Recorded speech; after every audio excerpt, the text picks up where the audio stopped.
Welcome to the Carnegie Town Hall. The meeting will begin in approximately 1 minute.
Good afternoon. Welcome to Carnegie Town Hall for our Sioux Falls City Council informational meeting. Today's date is Tuesday, April 28th, last meeting for the month of April. It is our only City Council meeting this evening. No meetings after this, so short night for the council, and the citizens of Sioux Falls can breathe easy. We won't be doing any other work tonight. So.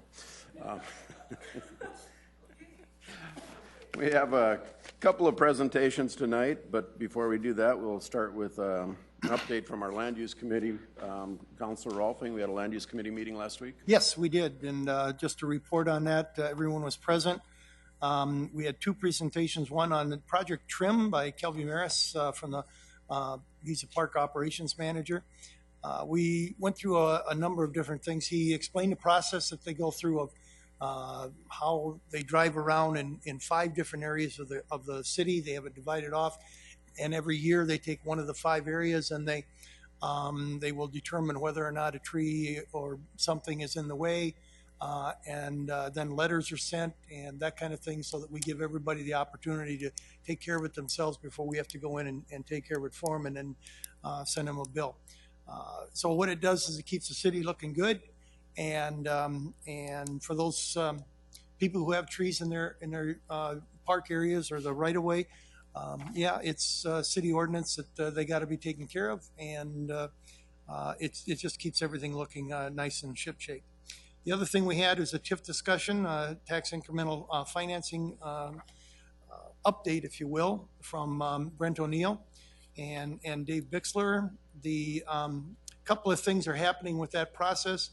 One is that there's going to be some new wording that's going around right now that will be added to the official application that definitely indicates that anyone who wants to do a TIF and does not feel that it's that they're going to get a positive reaction from the planning department or development department, that it is worded on there so that they know they can continue on without that positive input from or to the planning commission and then on to the council also.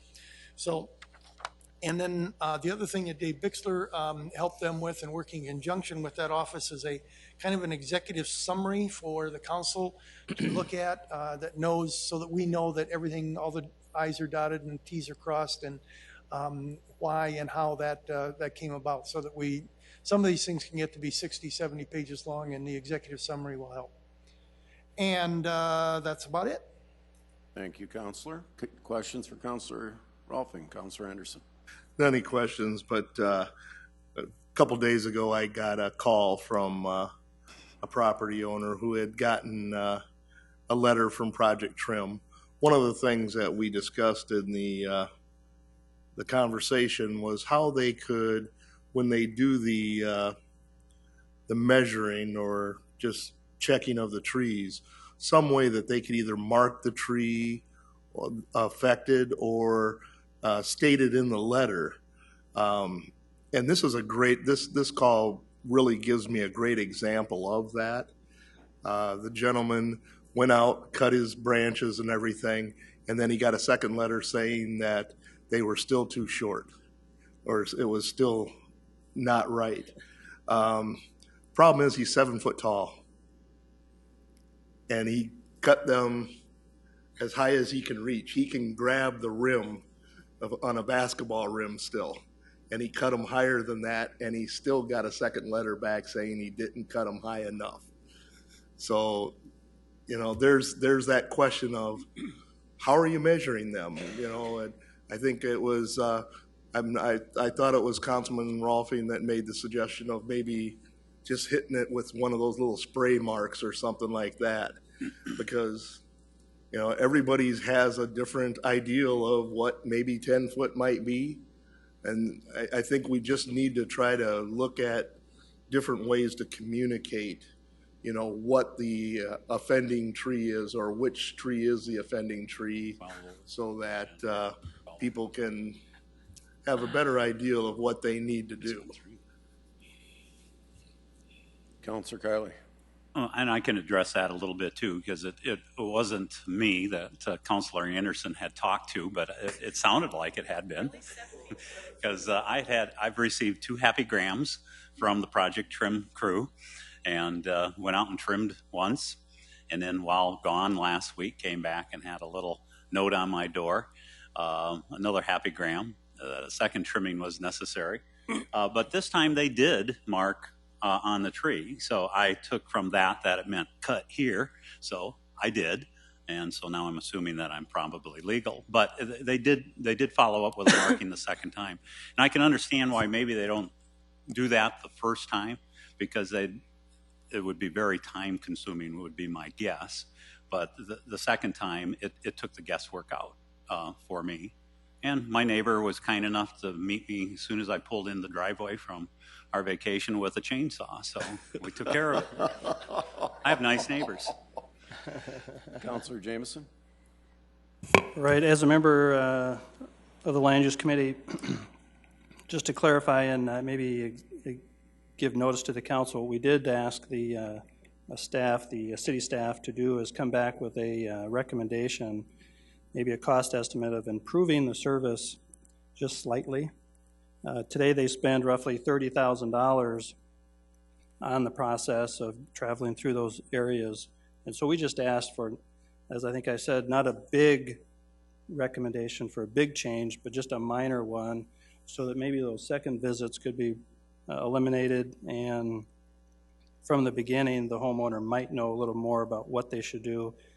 And we didn't put them in a box and say exactly what we wanted to do, but we just reached out to them to maybe ask them to help us make a small, because $30,000 is a minor investment in all of those trees. So don't be surprised, I guess, later on that there is a recommendation that comes. Mm-hmm. Councilor Rolfing? Yes.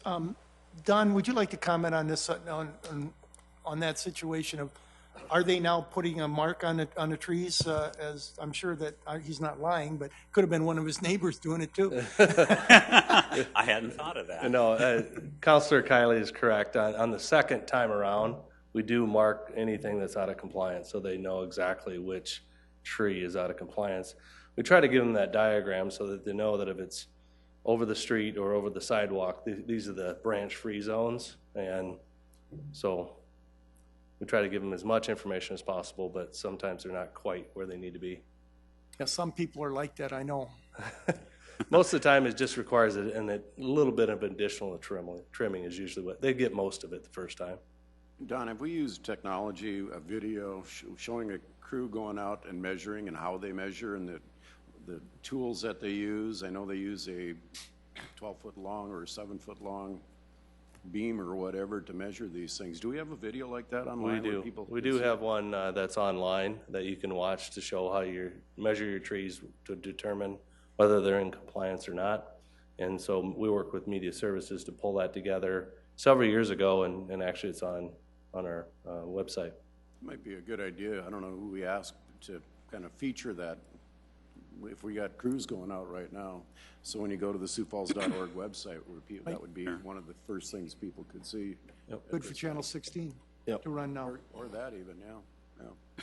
Just one additional comment too. The initial letter that I received did explain 10 feet over the sidewalk, but it is in a residential area, 12 feet over the parking area over the street, 14 on your main arteries, so arterial roads. So that's fairly self-explanatory. But one of the things that I suggested at an earlier meeting, and hopefully will be incorporated, you were at that meeting, is that in the initial letter that we, apparently there is at least one company in town that would accept the branches. I believe it was a pallet company, was it not? Mueller Pallet. And it would just make it a little easier for residents to then dispose of them, and that information, if it were included in the initial letter, it just kind of takes the sting out of it a little bit. Yep. Yeah, we're actually having active conversations with Mark Cotter and his team about referencing Mueller Pallet and making sure that they're okay with us directing people out there, but also looking at some other options too to make it easy for them to dispose of it versus a branch drop-off site that has to be manned. So we're looking into those suggestions as well. Because I think that's probably the biggest part of it. I mean, sawing the limbs off usually is just half of it or less than half of it, but then disposing of it is more time consuming. So that'd be great. Thank you. You bet.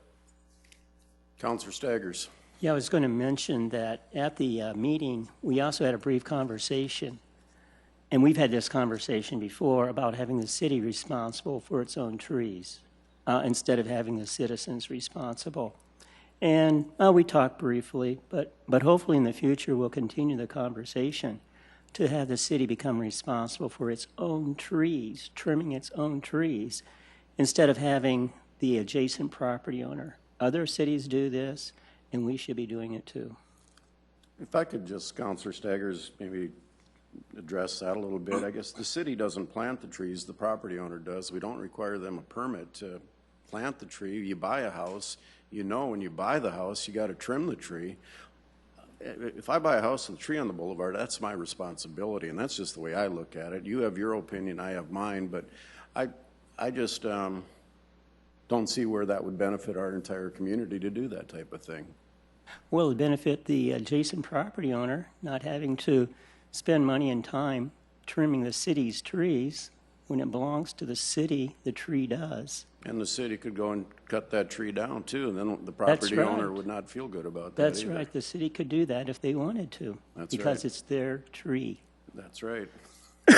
I would just like to comment. I would agree with Councilor Karski on this. I know in my case, I planted the tree that I was trimming, and I feel that that is my responsibility. And besides, I also understand that if we expect the city to be responsible for trees and sidewalks, what services are we going to cut in order to offer those? I didn't know we had to cut.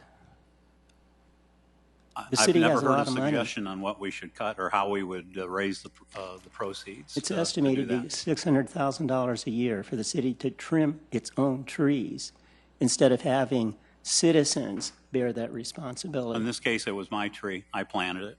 Councilor Erpenbach? I just would, this is off topic. We were talking about land use committee. I just wondered if we might move on. We've discussed this hashed and hashed it a million times. Thank you, Councilor Erpenbach. We'll go to City Council open discussion. Any open discussion items for the council? Councilor Erpenbach. I do have one. I just wanted to remind, you don't have to live in the core areas of town, Central District, or it goes into the Northwest District. Saturday morning is the railroad corridor cleanup, and they're still looking for volunteers, and it's kind of fun. It's, you know, get all sludgy and dirty, but we're meeting at 8 o'clock. Those folks that are going to go from Minnesota Avenue east through downtown, they will meet at 8 o'clock Saturday morning at the on the west parking lot at the railroad tracks between 14th and 18th. It doesn't really have an address.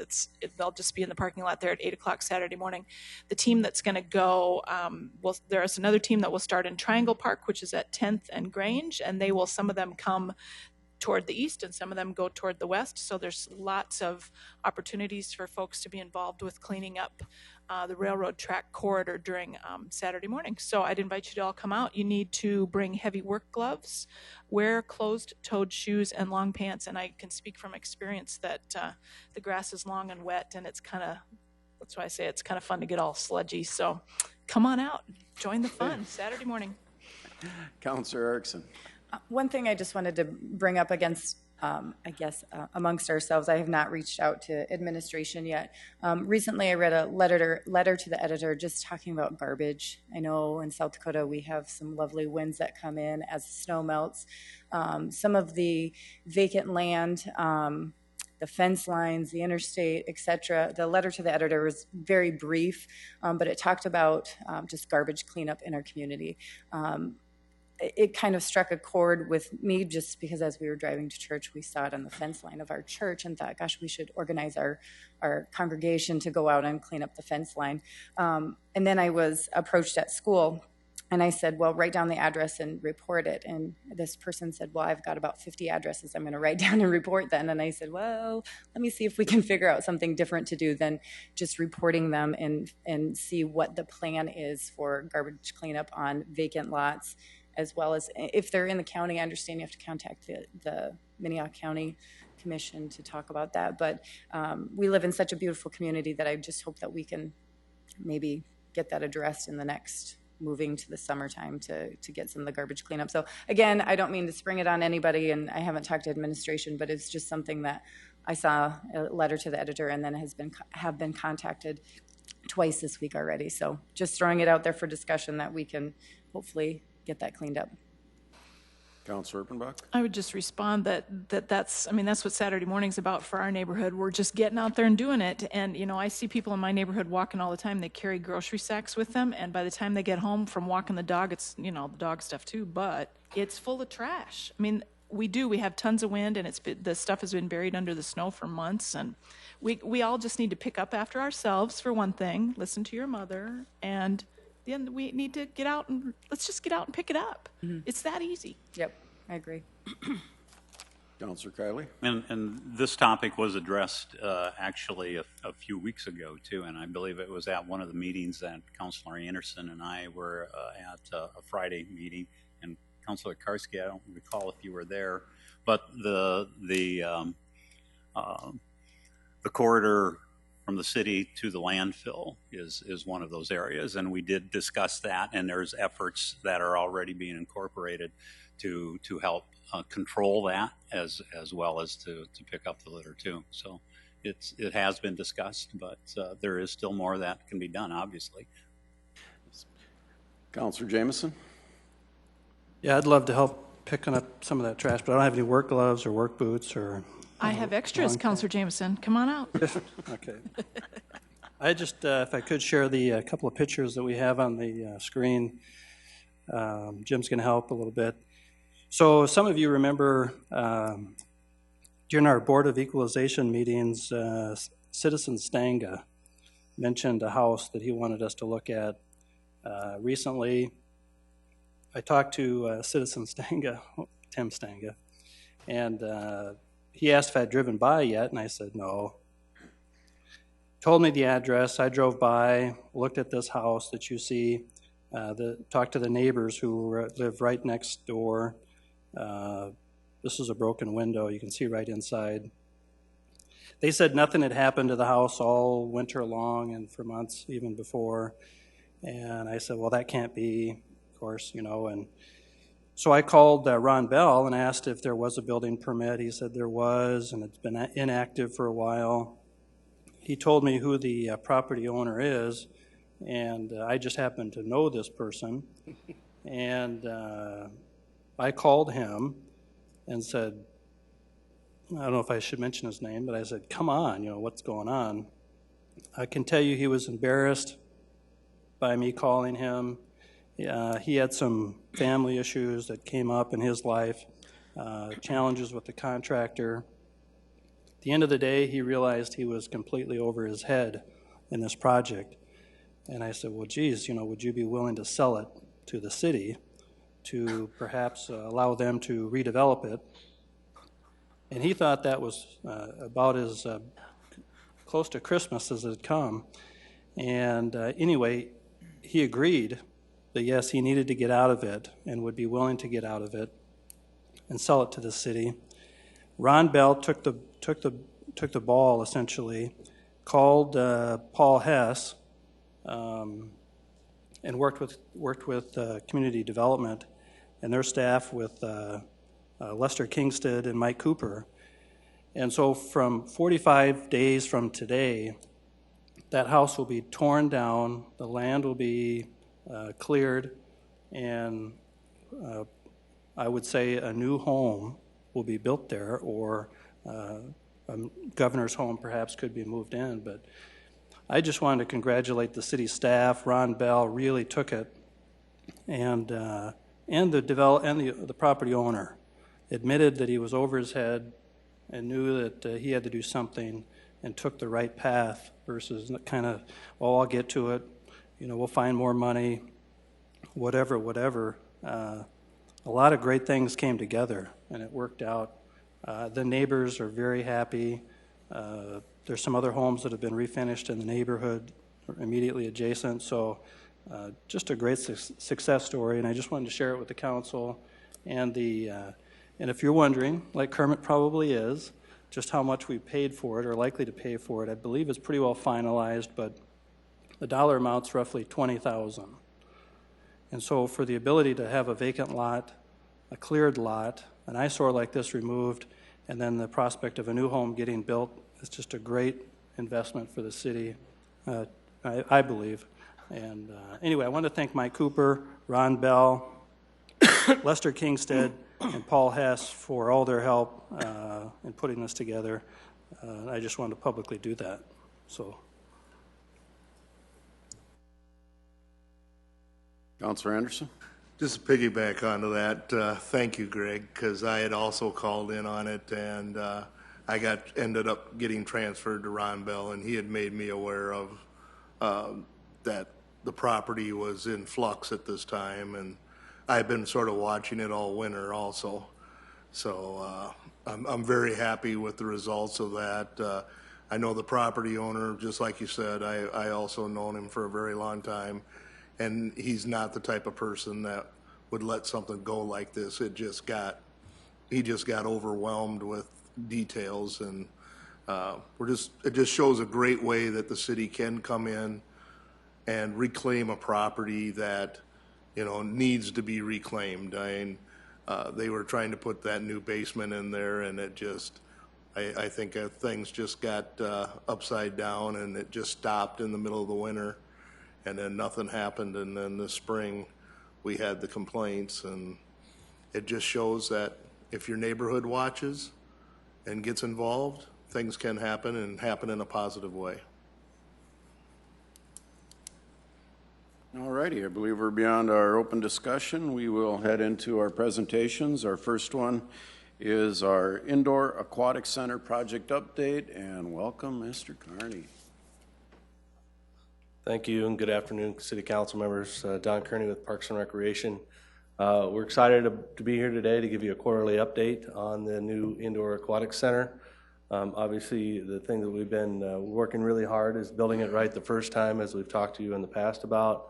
And we're making great progress since we last visited with you, and so here's your update. Just a reminder about some of the project goals for the project team. Our goal is to really make sure that people that use this facility have a top-notch experience. We want to engage the community in the process.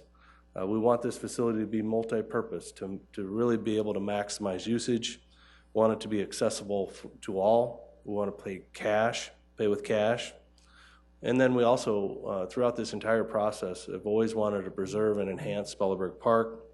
And then the final piece of final goal that we have is to secure private support. Wanted to share with you the most recent versions of our exterior views. What you're seeing here is the main entrance into the building. You'll notice that we've got lots of glass in this particular picture, and we think it'll really be a great addition to the neighborhood. I think TSP and the design team have done an excellent job of making it fit into the neighborhood and really be a nice addition. The next slide is really a view from the southwest portion looking northeast. Again, you can see the amount of glass that will be able to enter into the recreational pool, the therapy pool area. And again, just thought we'd share those most recent exterior images with you. Reminder about the floor plan. I won't go into great detail, but obviously the large rectangular piece at the top of that schematic is our 10-lane, 50-meter facility. It will have 2 movable bulkheads, so we'll be able to divide that up into 3 bodies of water. The areas to the left of the 50-meter facility is our storage and mechanical room that support that 50-meter facility. The pool below that is our recreational pool. It has the 0 depth entry, the current channel. It has the water slide, and then the smaller body of water is the all-important therapy pool, a facility that really the general public doesn't have access to, and so we're excited about that. And then the area to the east of those 2 pools, the rec pool and the therapy pool, is our main entry, restrooms, lobby, concessions, front counter, and then locker room space, as well as multi-purpose rooms. This is the mezzanine level. You can see the colored in portion of this diagram shows that we have seating for approximately 500 people. On that elevated mezzanine level, we also have dedicated restrooms on that same level as well for both men's and women's. We'll have an elevator that will be able to obviously get people up and down to that level. But as you can see where we've got the tables and chairs laid out there, that is an area that you'll be able to see not only onto the 50-meter facility, but you'll also be able to see into the recreational pool as well. And all of our travels, I think that's a very unique and very nice feature that this facility will have, and we're excited about that as well.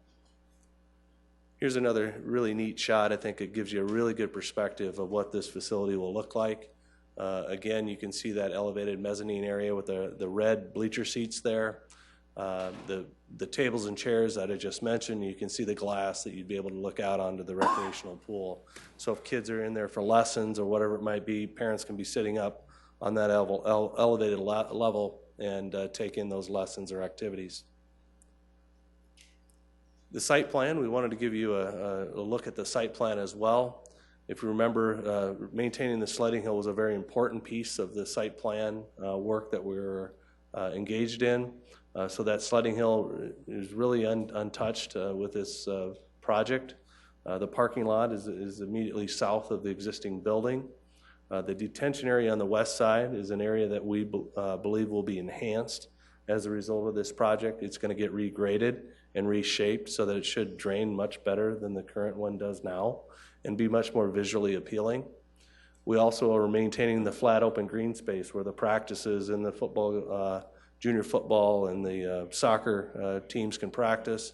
And then also the upper left-hand corner of the site is maintained for that activity area, the tennis courts, the sand volleyball, the basketball, and then we'll also have a picnic shelter, playground, and restroom as part of that as well. So just want to give you an idea of how that lays out on the site, what the facility looks like as it's inserted into the overall park layout. As far as design and construction goes, detailed design has been completed. As throughout the course of designing this facility, we have engaged our citizen committee on 2 occasions to provide feedback on the plans as they've progressed.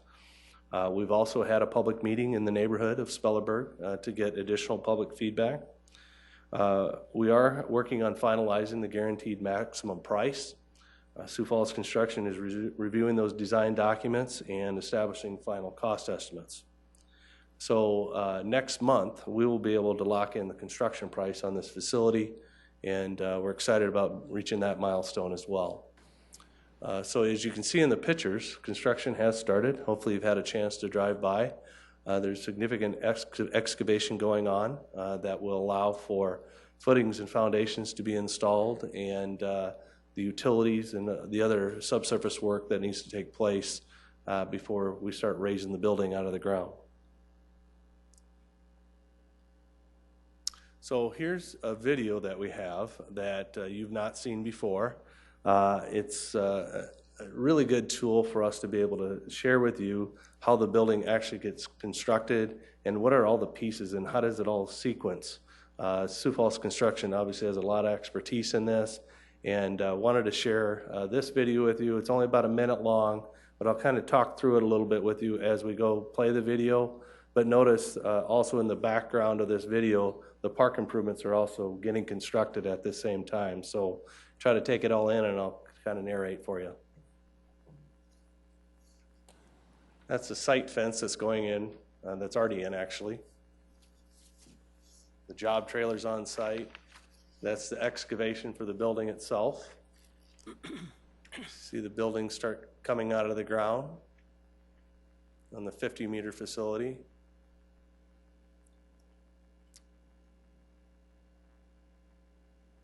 As part of this project, we'll be paving the parking lot on the first lift to get that out of the way. So that'll go in this fall. The 50-meter pool, you can see, has got a roof on it right now. The roof is going on to the recreational therapy pool area.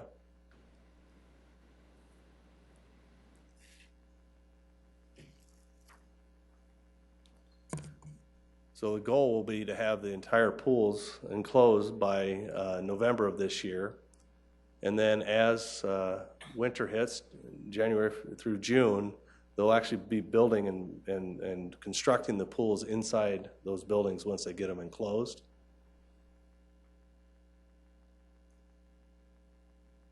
And as August rolls around, they'll finish the final lift of asphalt on the parking lot.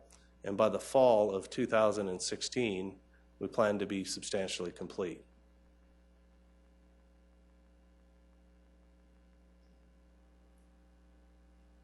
That's the end of the video. Hopefully you thought that was helpful. I think it's a nice way to see how the project unfolds. As it relates to construction, I'll wrap up with this last slide and then turn it over to Tracy to talk about the finances of the project. Bids have been received on the dirt work and site utilities. We have bids in on steel and foundations. We've got all the concrete flat work bids in.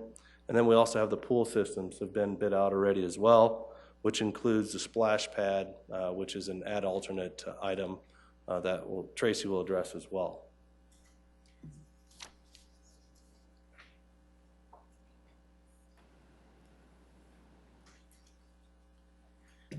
Thank you, Don. Good afternoon. Tracy Turback with the Finance Office. And we thought we'd put a slide in here on the outdoor splash pad. I know there was some interest in that last time we were here, so we wanted to provide an update. As you folks know, that is a feature that's was identified as an alternate in the bid process, and that is an alternate that was included in one of the packages that has been put out for bid already. And so you can see here the alternate bid for the outdoor splash pad was $335,000. The other costs associated with that alternate, if we were to accept that, would bring the total to a little over $365,000. So this is an update on that particular feature. We've got time to make a decision.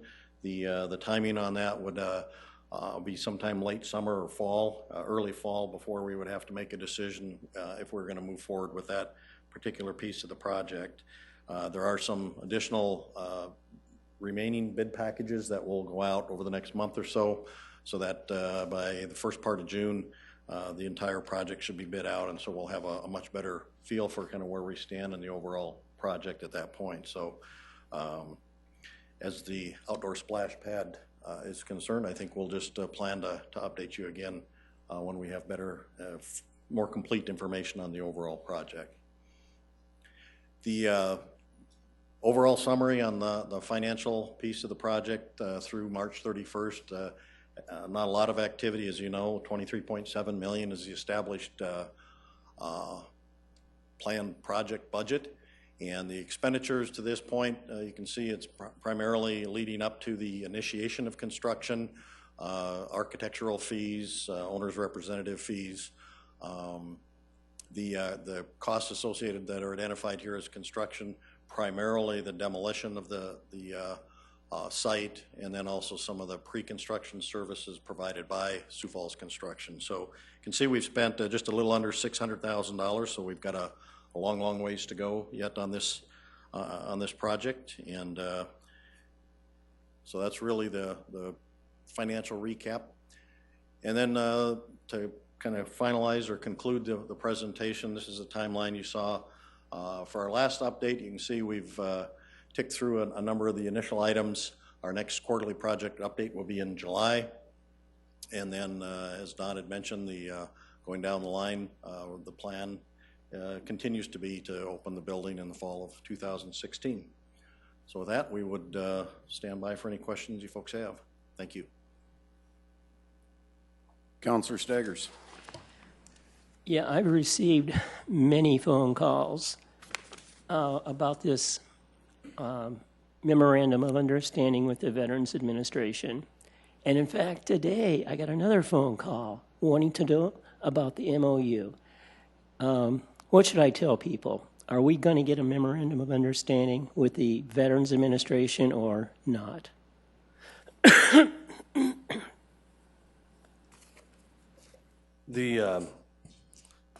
think the question before us is that has been raised is whether or not the city owns the property. To be clear, the city owns the property of Spellerberg Park where we're building this facility.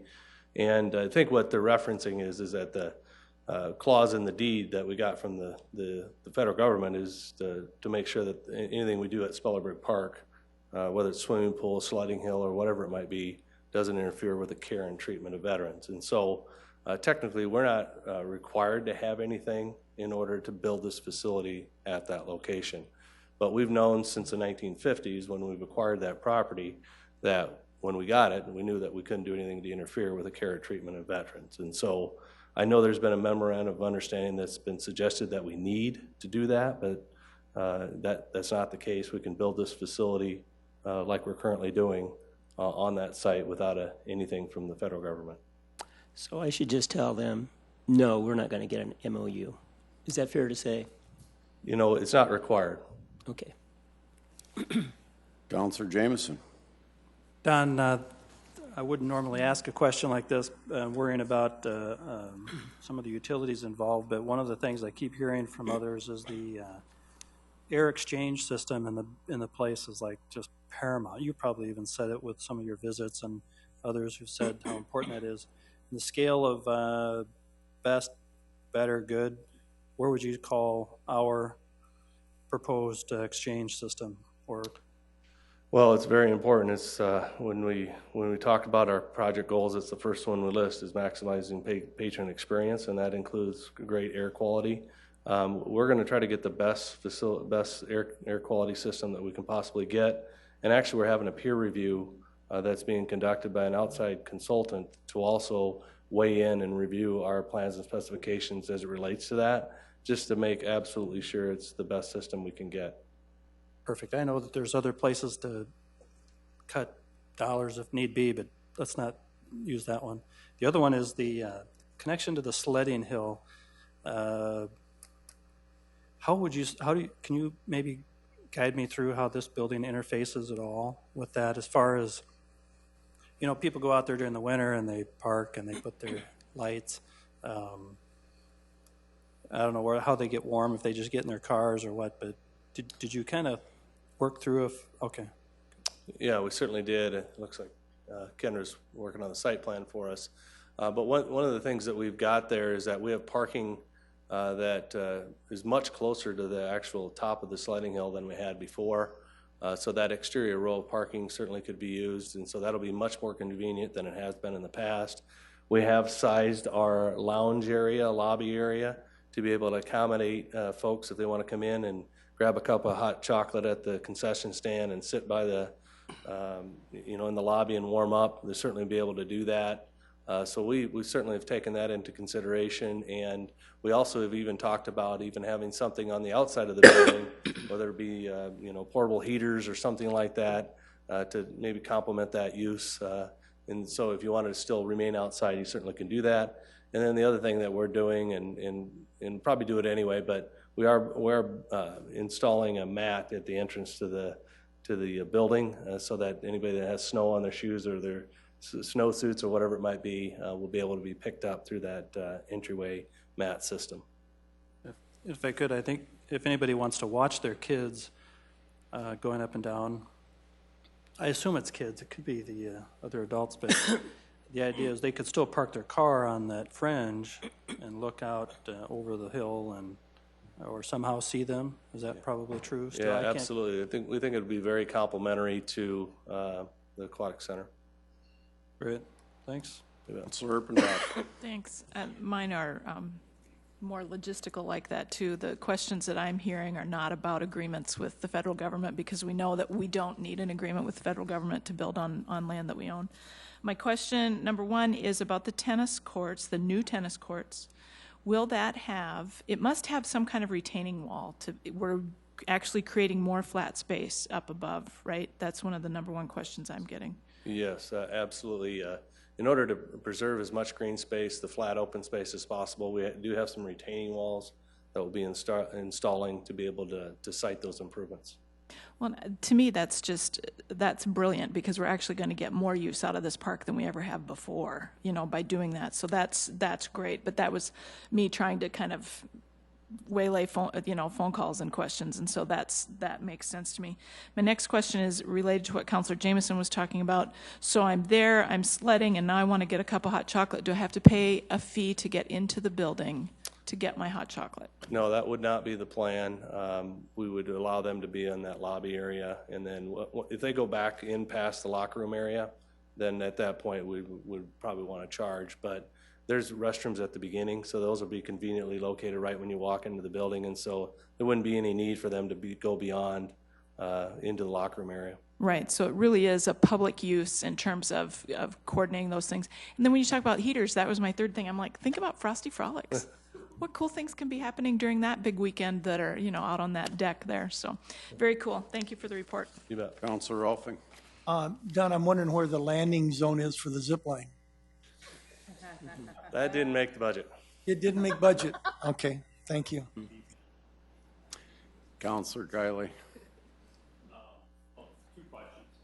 Number one, if we were standing street level on 22nd Street, how much of the facility would we actually see? Because it's going to be great props as we head south.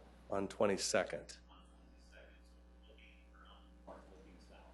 Yeah, Sean Irvin is our architect, and it's probably better to let him answer that. I think I know the answer, but it'd be better to have Sean answer that. Sean? Mr. Irwin, welcome.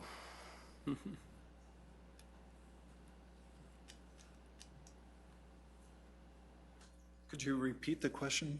If you were standing on the sidewalk on 26th or 22nd Street, which is on the north end facing south, how much of the pool facility would we actually see? Because much of it is below grade, or the grade drops. Yep. You'll see about, we're finalizing grades yet, but the north side of that wall would be about 12 to 14 feet tall compared to the entire height, which is closer to 26 feet tall. So about 12 feet of that sits into the hill, which is why if you drive by, you see it looks like a pretty deep cut.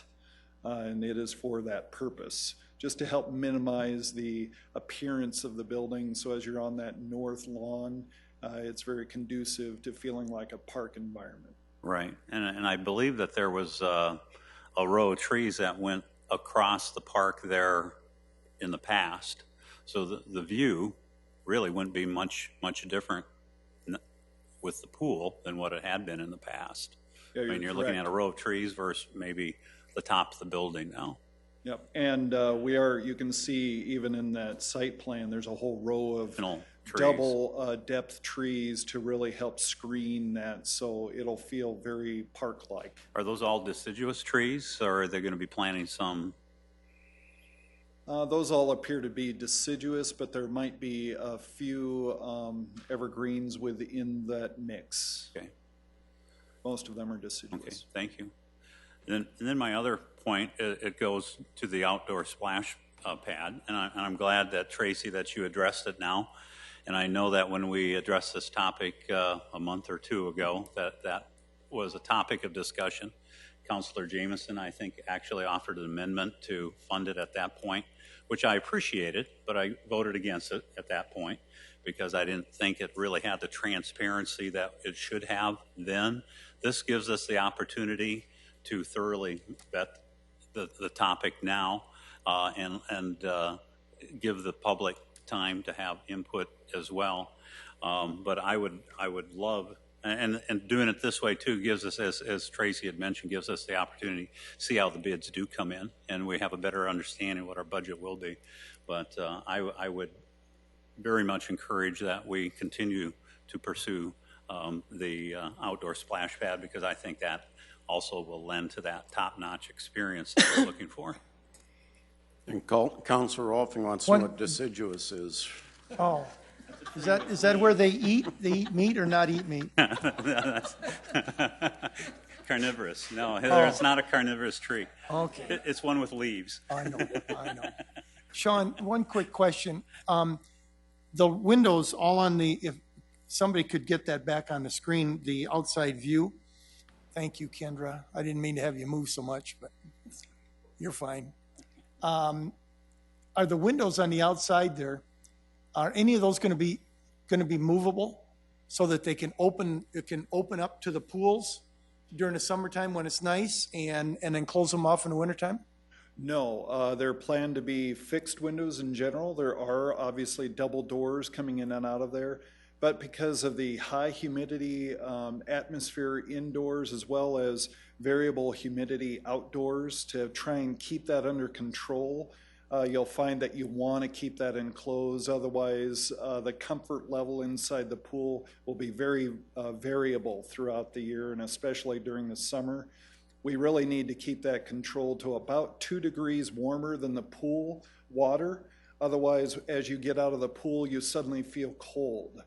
And since the exterior temperature varies quite a bit during the day, like today did, it really gives you a fairly narrow window where outdoor temperatures are adequate for this type of a pool. Okay. Good question, though. Good answer. Thank you. You bet. Councilor Jameson? Sean, sorry. If perhaps this outdoor splash area should get funded and put together, where would they, individuals, if they wanted to maybe move between the indoor and outdoor, how would they do that? There's a series of 3 double doors. You can see one on the left side comes directly into that sun pad.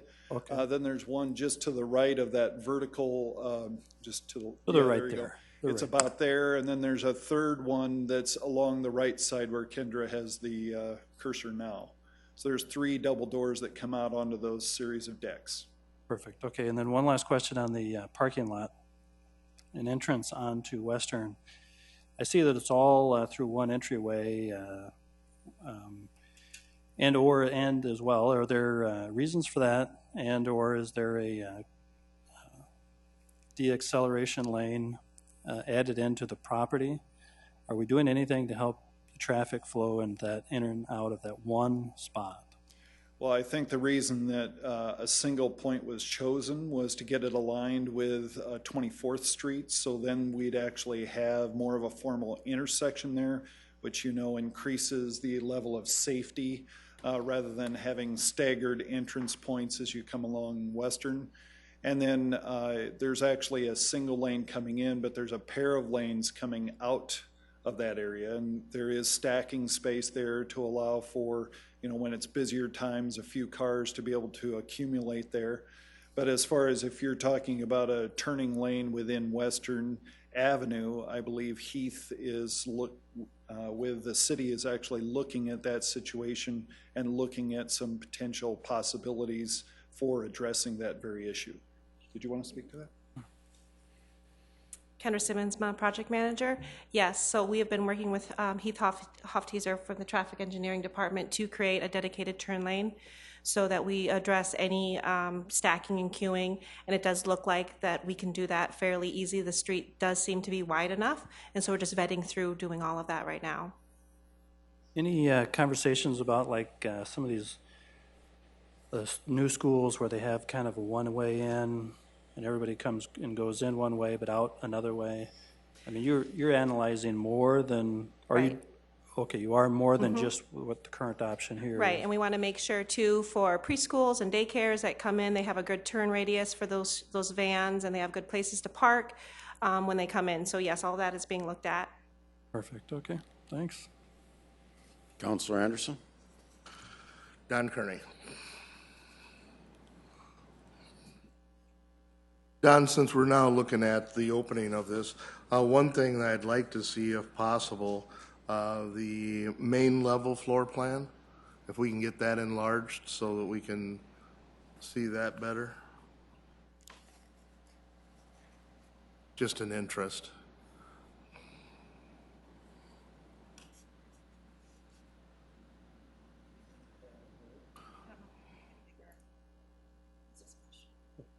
Which chair? Have that emailed or something later. It doesn't have to be this at this point in time. Yep.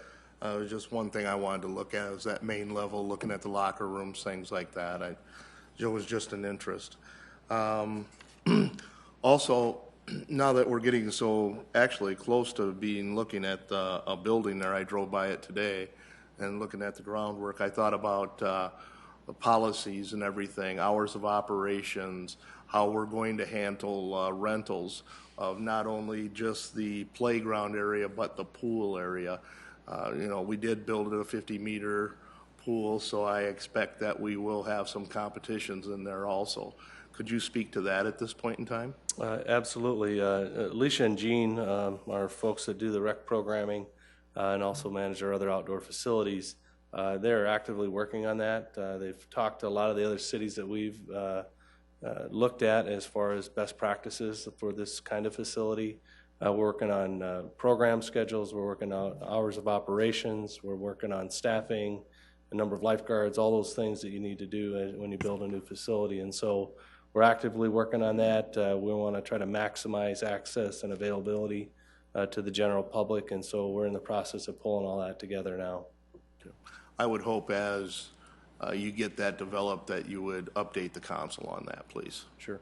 You bet. Thank you. Councilor Kiley? Just a quick question back on traffic, the topic of traffic. In the 24th Street area, is there any discussion of a pedestrian crossing of any type? Because it's conceivable we're going to have an increase with traffic, especially with a shopping center right across the street. And yeah, I think that's all part of Heath's work to analyze that, to try to make as many improvements to expedite not only vehicle traffic but also pedestrian movements as well. Yep. Pedestrian signals, those right. types of things. Yep. I have a question or two, if you don't mind. First of all, will the presentation be online, all the schematics and everything that's online?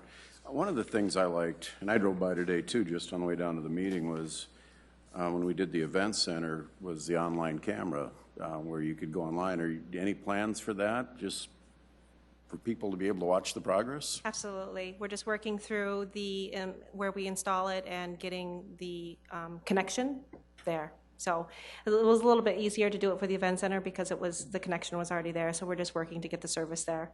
But that's our intent, is to have a webcam. For those people that haven't driven by there, there's stuff happening there. There's a lot of dirt been moved already. So yeah, it's pretty impressive. So, all righty.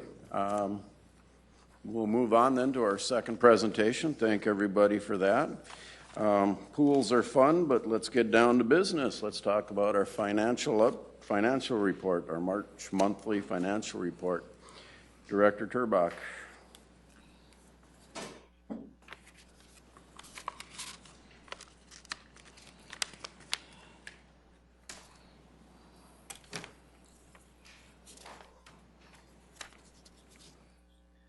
Yeah, let's get to the fun stuff, right?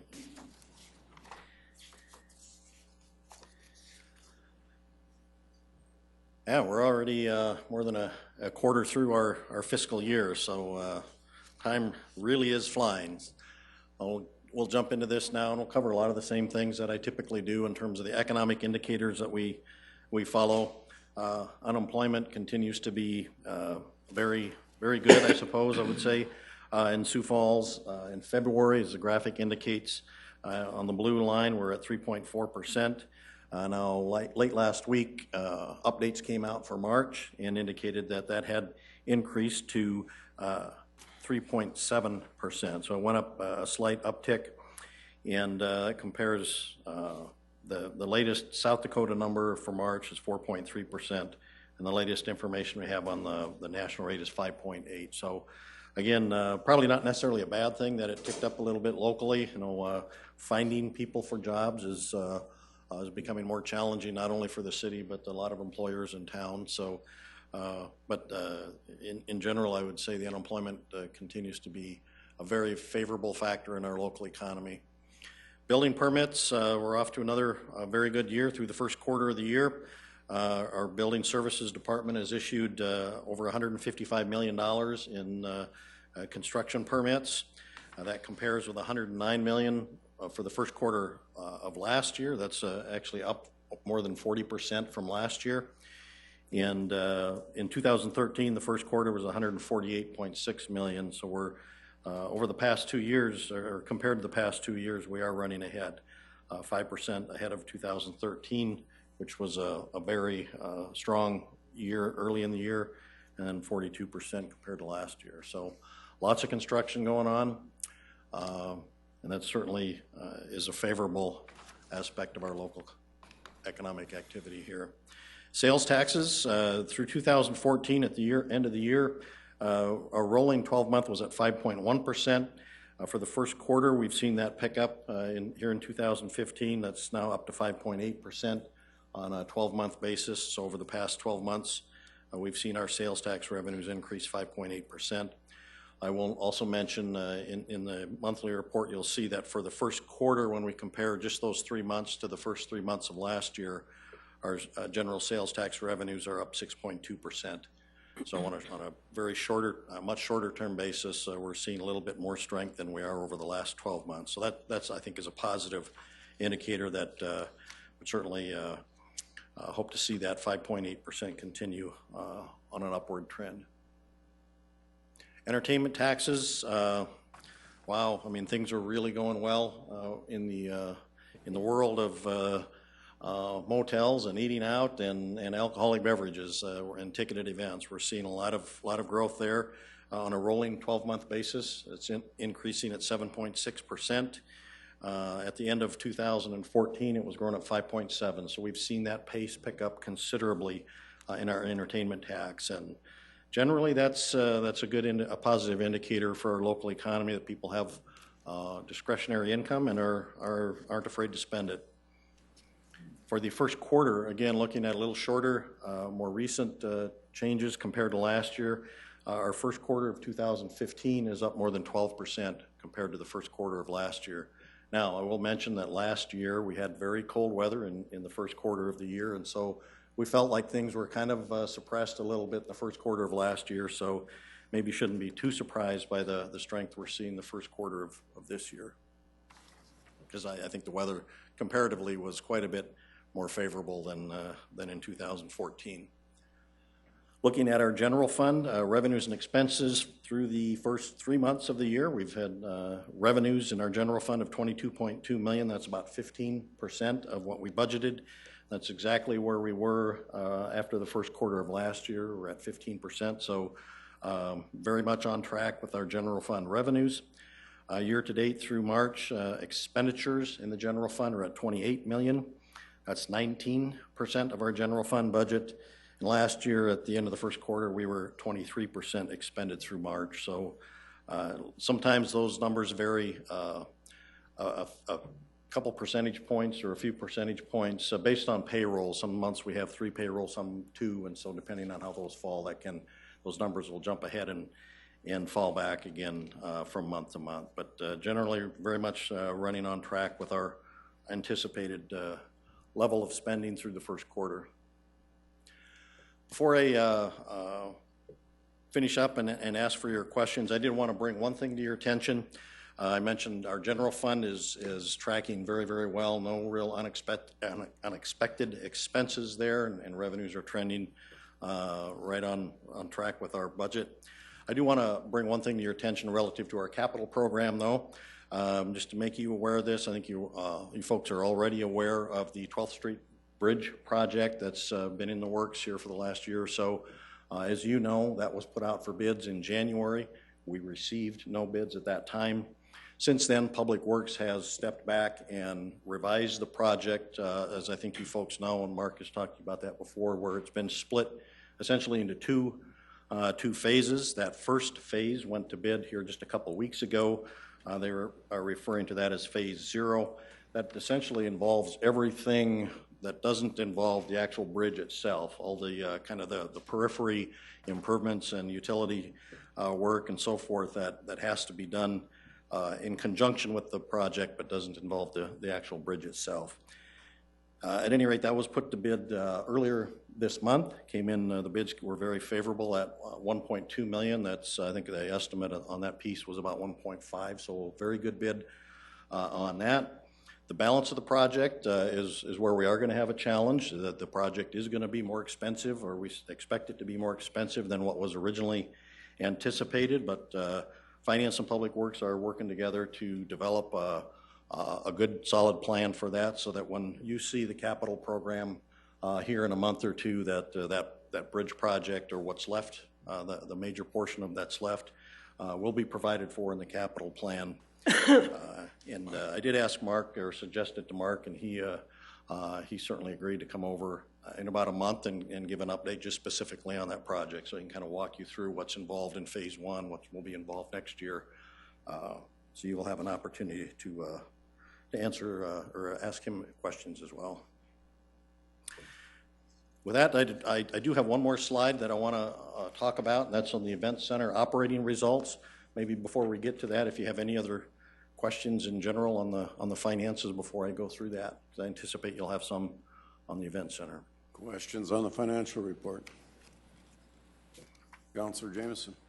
Tracy, have you covered this, or maybe it's in our further report, the surplus funds from last year? Did you already cover that, or have you covered it in previous emails? We've talked about it a couple times here at informational meetings. If there's a question, I can certainly take a stab at it. Do I have a number? You appropriated some of the funds for the aquatics facility project. That action you took in, I believe that was in February. There are some dollars still remaining as unobligated dollars within that capital fund. That's a little over $678,000. Thank you. Yep. On to the Event Center.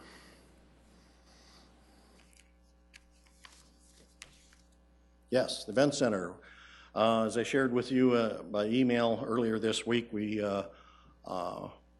looked at the first 6 months, full months of operation for the Event Center, that's starting in October of last fall and running through the end of March, and wanted to provide an update to you and to the public on kind of what we see happening in terms of actual financial performance for those first 6 months. And it's very, very favorable. I'm incredibly pleased with what we're seeing.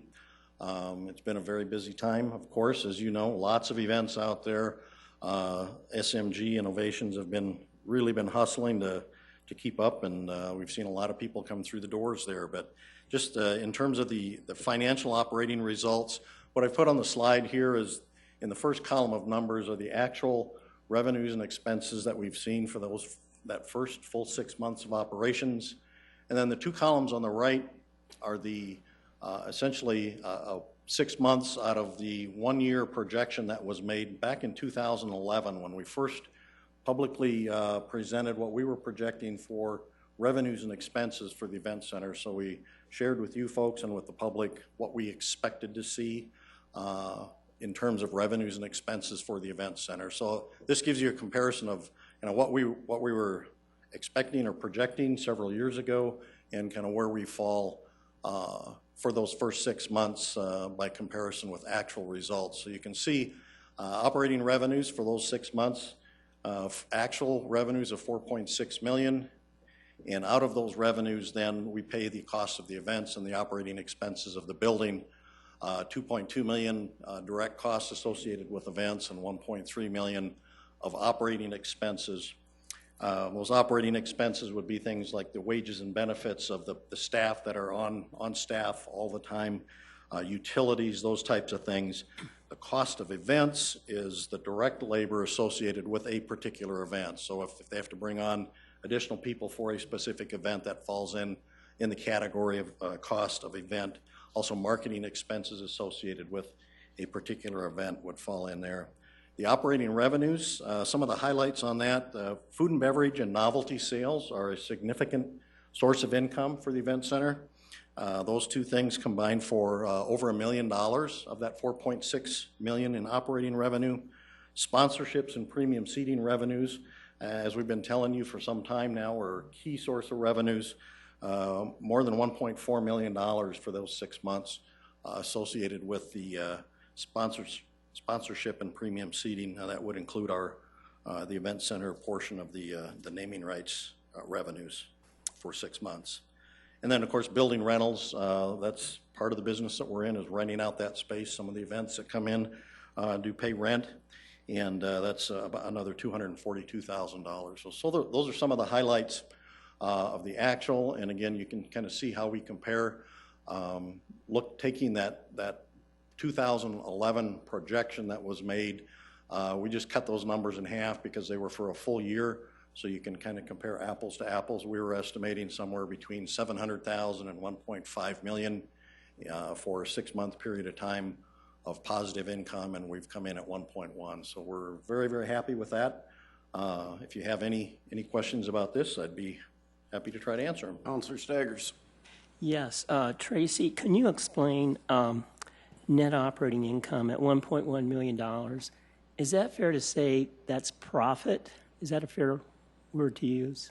Well, it's I don't use that terminology. It really is the net of our operating, the day-to-day operating revenues less the day-to-day operating expenses. So it does not take into account the capital investment that we've made in the building. There's no depreciation charged against that, for example. Yeah, I know it doesn't include mortgage. It's just cash. So what is the mortgage payment per month that the city has? Well, the event center was financed, of course, with sales tax revenue bonds. We make payments 2 times a year on our bond issue, and the total this year will be somewhere close to $9 million. I think that's about where it peaks out. For 12 months. Mm-hmm. Okay.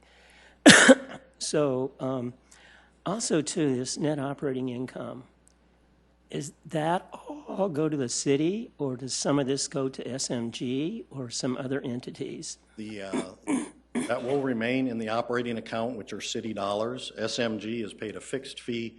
They do, as part of the operating expenses, they do earn or have the ability to earn a certain amount of incentive. If they perform very well, they can earn incentive, but those are built into those operating expenses. So the net amount of $1.1 million is really city funds.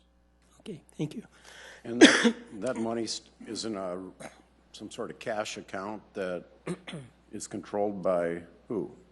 Well, it's part of their operating account. So all the revenues that are generated out there go into an operating account that's managed on a day-to-day basis by SMG, and then they're responsible for paying all of the expenses, whether they're the event expenses or operating expenses. All their staff, all those costs come out of that operating account. And is there a time when if that reaches a certain balance where some money's transferred to the city? Explain how that fund works a little bit more. Yeah, and that will certainly depend on how long the positive financial performance continues. If it continues on track like it is, I can certainly foresee a time when we will begin to draw money out of that account. Very likely that would be drawn out and put into our entertainment tax fund and utilized for things, reinvestment in the building itself. We may choose to reinvest it in the convention center or some of the other entertainment facilities that the city owns. My first goal would be to allow a certain amount of reserve funds to build up in that operating account so that SMG has that cushion to operate the building on, because as I said the other day, we've got a good thing going right now. I don't know that we can anticipate that it's going to continue at this level indefinitely. Certainly, we're making as much hay as we can while the sun is shining, but there will be rainy days ahead. And I think it's only prudent to allow a certain amount of reserve to be built up in that account. The other thing it does is it allows them some flexibility in terms of operating the facility, potentially bringing shows or acts to town that they might not otherwise have the ability to do if they're really operating very close to the edge. So I foresee a good share of those over the longer term. A good share of that net operating income gives us the flexibility to reinvest into the facilities that we have. It certainly prevents the need or avoids the need for the city to utilize entertainment tax dollars to do that. Thank you. Councilor Erpenbach. Thank you. Thanks, Tracy. I'm glad to see those two right columns from 2011. I had obviously forgotten those numbers, but isn't that cool to look at that and go, we thought this was going to be pretty awesome to be what it is, and now look at where we're at. That's stellar. Very fun. It's very gratifying to see that. I still have clear images in my mind of a lot of the eyes rolling and the chuckles, when we first made some of those projections. So it's certainly very gratifying to see. And again, I hate to get too overly excited about it because we are very early. We know there's a honeymoon period with any new venue like this. So the long-term sustainability is really, I think, at the forefront of my mind now. We don't anticipate that we're going to see the pace that we have necessarily this first 6 months or even the first 12 months. But I think we're, like I say, we'll make as much hay while the sun is shining, and certainly hold SMG to the task of not resting on their laurels, but trying to keep it going as long as they possibly can, as right. strong as they can. Right, exactly. Well, thanks for poo-pooing on all of that. I thought it was pretty exciting that those were the estimates and that it turned out as great as it did, so I think that's very cool. My other question then is that all those, when you're in the event center and you look up at the loge boxes and the suites, and we know that most of those pieces have long-term contracts for the folks that basically purchase them for a period of time. But the club seating, and maybe you can't answer this for me, because it just something that came to my mind. People have started to ask, when do those club seats start to be? Is there a turnover on those? If I have one, I get it for 6 months and then I re-up, or do you know how that works? I can't say with absolute certainty. There are some that are 2 or 3 year agreements, but I'm not positive of how short some of those were. 1 year would have been the absolute shortest, but I know quite a number of them are longer than that. So basically, though, if someone is interested, and I know that folks are interested in those club seats in particular, then they should just contact SMG and get on a waiting list. Right, SMG is responsible, and they will certainly be on top of that. If there are people that indicate that they aren't going to be renewing those agreements, they will be marketing those seats. They obviously want to keep them sold. Right, good. Thank you. Councilor Erickson. Just to address Councilor Erpenbach, it is a year basis. However, we had purchased this from the get-go, and we have a 10-year contract, and so they allow you to have different types of contract, but a year is the minimum. With renewal, they are taking, Miranda from SMG does have a wait list of people who are wanting to get on a wait list as people move or have unforeseen circumstances. The wait list, I believe, is pretty lengthy at this point already because there certainly is a high demand for it. So that's where you can direct people to go to as well. I do have a couple questions if I can. My question is in regards to the cost of events, operating expenses, etc. What my question is, I'm curious of how much of that is the income is based on sponsorships, taxes, the sales tax, entertainment taxes, etc., ticket sales, and then food and beverage, the three. So sponsorship, ticket sales, food and beverage. If we know an estimate of what we're bringing in as a business. Well, I can answer a couple of those specifics. What we consider as the sponsorship and marketing revenues is about 1.4 million. And that would include, again, the event center share of the title naming rights, the sponsorships for the building within the building that were sold for some of the clubs, or just the signage in the building. There are a fairly long list of sponsors that purchase that type of signage within the facility, and then the premium seating, which includes the suites, the loge boxes, and the club seats as well. So those three things, at least I think of them as three different buckets, comprise the marketing and sponsorship revenue of about 1.4 million for the 6-month period of time. Okay, for the 6 months. The food and beverage, and I included in my notes the novelty sales, but by and large the food and beverage is the majority of this, but those two things combine for about $1 million. So those two things, the sponsorship and the food and beverage and novelty sales, total 2.4 million. So you can see that's a little over half of the total operating revenues of the facility. The rest is going to be combined from rental fees. There are ticket fees that come back when you purchase a ticket on Ticketmaster. You get charged a fee, and a portion of that fee comes back to the building. The facility fee that's added onto the ticket comes back to the building. That's part of the revenue. A lot of the events, if they utilize, they get charged back for some of those direct costs. A lot of the cost of events get charged back to the promoter or to the act, and those come back in then as revenues. They get billed out as revenues. There's just a host of miscellaneous things that then make up the balance of that. Right. So then one follow-up. At the press release, they talked about it generating $930,000 in sales tax revenue. Mm-hmm. Is that how, I guess I'm just curious how we back into that then. Is that off of which dollar amount? That would be the amount that SMG and Ovations remitted to the state.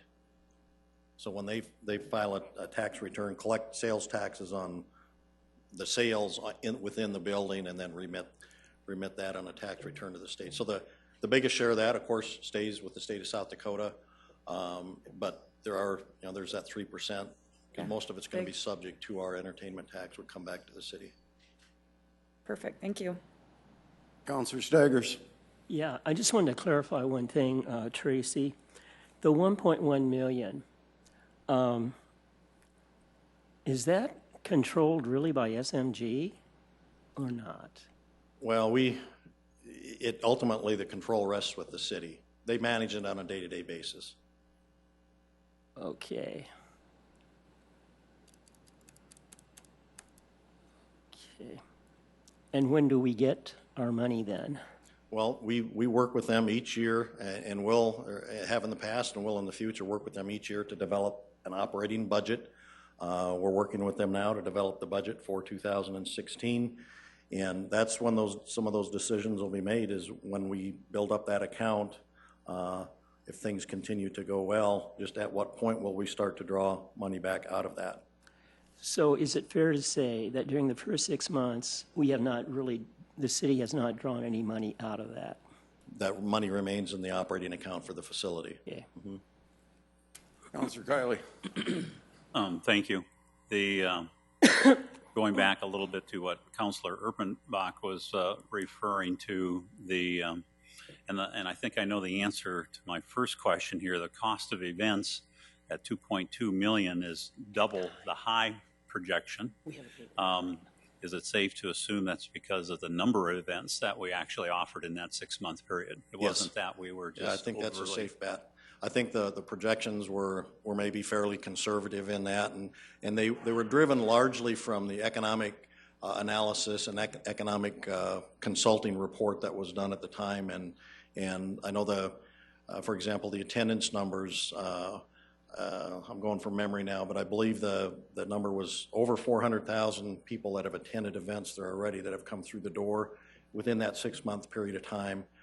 The consultant AECOM, when they did their economic impact analysis, they had forecast about 500,000 people for a year. So clearly the number of people coming through the doors, which is driven by the number of events, the type of events, the quality, it's just blowing the doors off the original projection. Well, and I wanted to point that out, because some could look at that as a cost and view that as a negative, but it's actually it represents a huge success on our part in attracting these events to the facility. I mean, we built it to use it, and so we're booking the events. Right. If you didn't have any events, you wouldn't have any cost of events, but you would also have very little revenue. And my other point then too, when the cost of events is double the high projection, and you look at the operating expenses, it's the actual operating expenses come in just slightly above the low projection. So that again demonstrates that we're very efficiently operating the facility as well. And I think with the net operating income, the 1.1 million, which is a surplus now, that still doesn't mean that SMG cannot, that there's incentives built in their contract to continue to be frugal in operating the facility. And so just because that there's a surplus there, it doesn't necessarily give them a reason to say, wow, we got, we can kind of take it easy here a little bit. But they still have those incentives to continue to operate at the same level they are currently today. That's right. Yeah, there is a built-in incentive in their contract for them to continue to perform year after year. They're certainly not going to, as I say, rest on their laurels. The one thing that I didn't mention or maybe make clear enough, that $1.1 million maybe hasn't come back to the city coffers yet, but we haven't sent a nickel out there to support the operation of the facility from our entertainment tax dollars. So that has certainly been a big win from the city's perspective. Exactly. Councilor Jameson? Thank you. Tracy, the net operating income, could you relate that to any other enterprise that the city has going on, like the golf courses? Are they related, or they are conducted in the same kind of principal manner? Or are they different?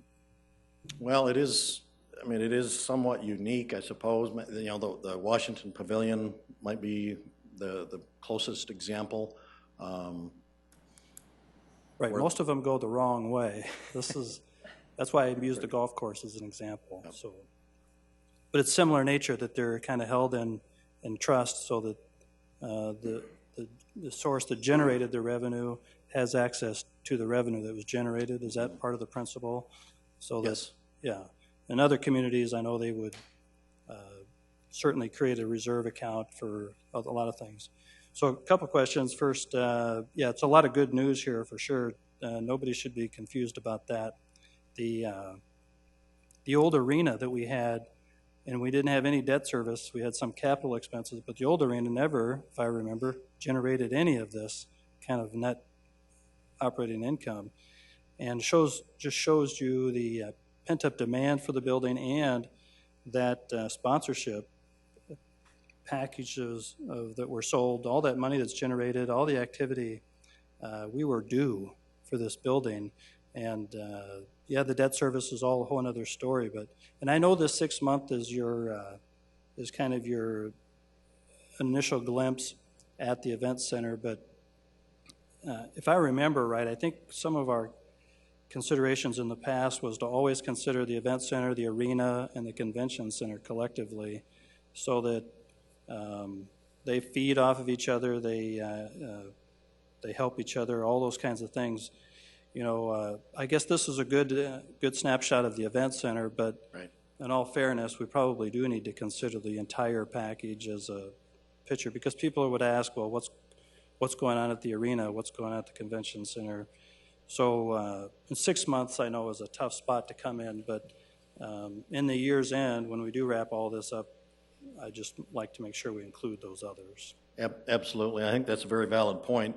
In fact, I know when we first started making these projections and talking about them publicly, that was one of the goals that I talked about with you folks at that time, was to eventually get to the point where we look at that as a kind of a single entity out there, that rather than looking at each building independently, look at it as an enterprise, a campus, if you will, of venues. And certainly from my perspective, that's the way I prefer to look at that. You're right, absolutely right. This information is specific to the event center, but we do have overlapping expenses. There are certainly efficiencies that are gained because we've got the same staff serving all three facilities in a lot of cases. There are events out there that make use of all three facilities at the same time, so they're all generating revenues from a single event. We did look at that as well for the convention center and the arena. We've been getting lots of questions about the event center, so that's what we focused on. But when we look at the net operating income for the entire 3-building campus, that rather than 1.1, it's a little over $900,000. So even when you factor in the convention center and the arena, we still have a very, very healthy positive income. In fact, the convention center on its own operated in the black for the last 6 months. So the arena was in the red a little bit. So that brings that overall 1.1 down to a little over $900,000, but still, I think, a very, very positive story. One more? Sorry, the more you talk, the more I think, and sorry. So one last question. I know in the beginning there we had several different management companies running the convention center, one running the arena type thing, and then the efficiency level for having one, I can't remember what that difference was. Does anybody remember what that efficiency was by using one company to manage, as far as their management fee went? Yeah, I don't recall off the top of my head what the management fee is, but clearly it's had a very positive effect on how the facilities are managed. Yeah, I agree. Thank you. Councilor Erickson. One thing for us, today I talked to Chris Samara from SMG, and I asked him why some shows book out 6-7 months and some are about 6 weeks. And so he said it's dictated all on the tour schedule. And then that prompted the question of, well, when are you reporting those dollars? Because many of these concerts haven't taken place yet. And so I think it paints a positive picture for us in the next 6 months as well, because they do it on the accrual basis. So until that show takes place, they don't report those dollars. And so if you look at what's taken place up to 6 months and what is still scheduled 6 months later, we're doing very well. And so just keep that in mind, that the next 6 months should be pretty positive as well, unless all of a sudden we get a bunch of cancellations, which you never want to hope for. So that's how they kind of do the reporting. And I was curious because, you know, you've got Luke Bryan in a few weeks, and then you've got Motley Crue in December, and so how does that work? So it's all dictated by the tour, and so just keep that in mind, too, as we move forward as well. Councilor Anderson.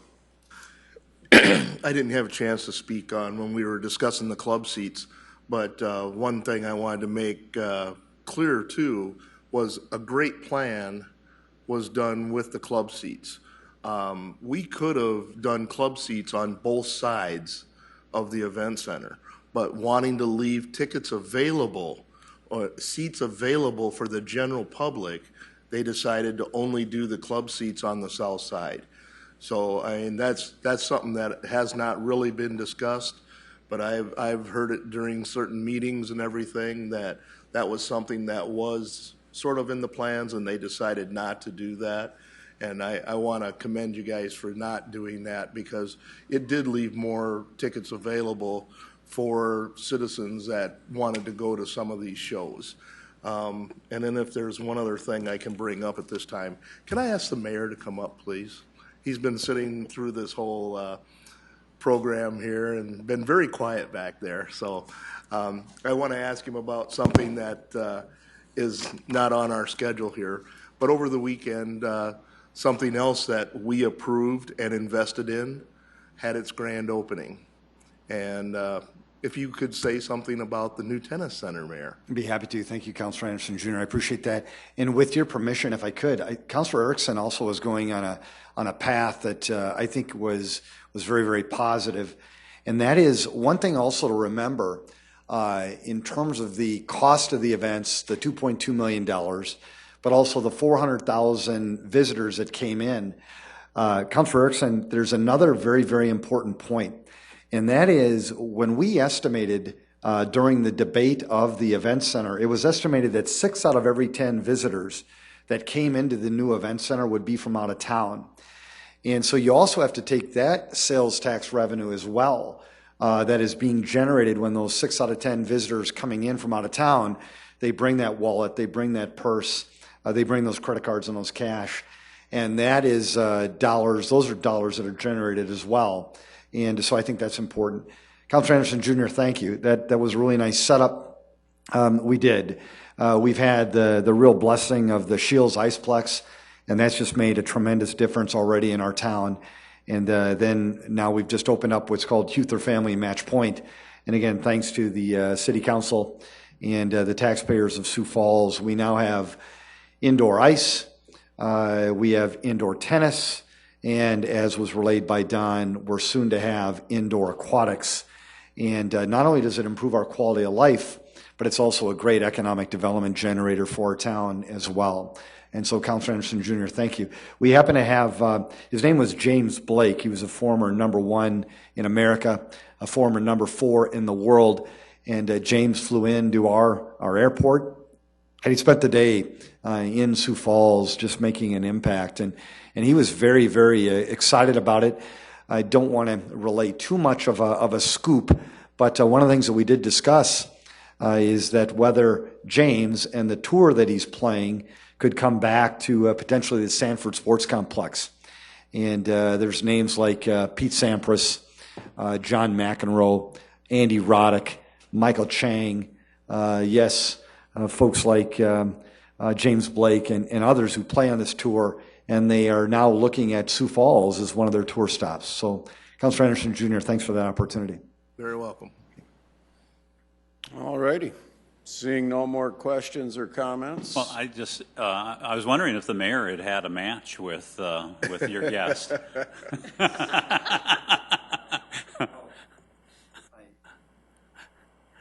But it was interesting, the gentleman they brought in to play James Blake during the match, he is a player who actually plays at the Asphora tournament here in Sioux Falls.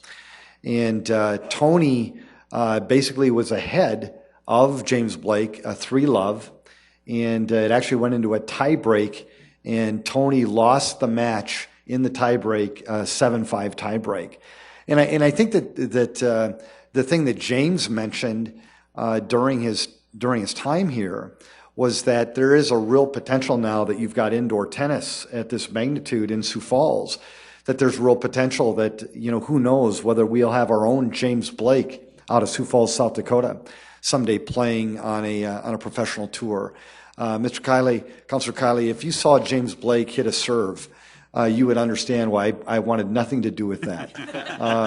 But it was still very, very exciting, and I want to thank the council and the taxpayers of Sioux Falls for investing 20% of the capital dollars that went into fund our new indoor tennis as well as our new indoor ice here in Sioux Falls. Thank everybody for their attention and their attendance today. Meeting adjourned.